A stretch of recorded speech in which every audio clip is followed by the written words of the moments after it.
All right, so in the previous exercise, we were looking at surface pressure data. So they were measurements taken at some instant in time of the surface pressure.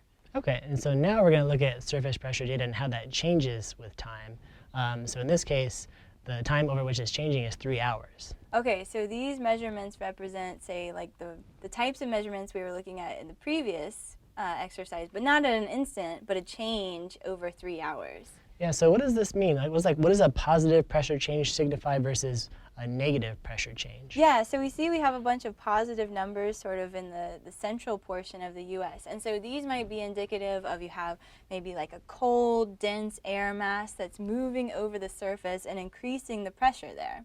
Okay. But where you have a negative change in surface pressure, that might be indicative of like a warm, buoyant air mass that's moving upwards away from the surface, and so you have a net negative change in pressure. Okay, that makes sense. Okay, so we want to contour these just like we did in the previous exercise, but instead of contouring the pressure data at that instant, we're going to contour equal values of pressure change. Okay, so we've contoured our pressure change data, and we can see sort of two patterns here. Yeah, so we have a positive pressure change in this area here and a negative pressure change in this area over here. Okay, so as we said before, a positive pressure change may indicate a cold air mass moving across the surface. Okay, so I'll write cold over here.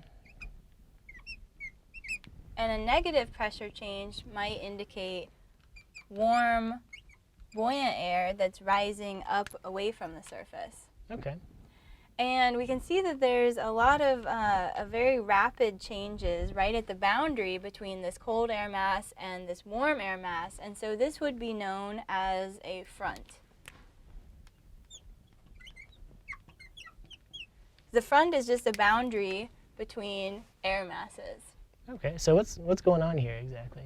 Yeah, so if we think about what's happening in this area, we can imagine we have the surface of the Earth here.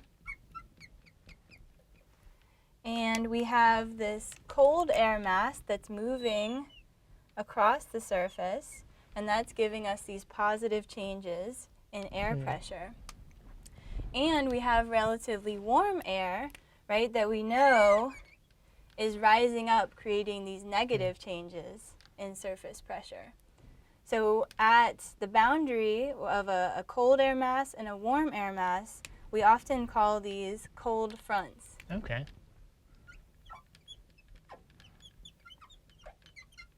So when you have the rapid rise in warm air due to the movement of a cold air mass, this warm air rises very rapidly and condenses and forms typically thunderstorm clouds.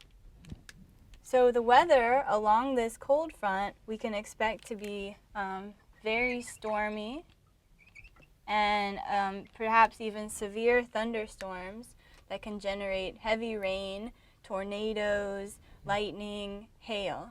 Okay, that makes sense.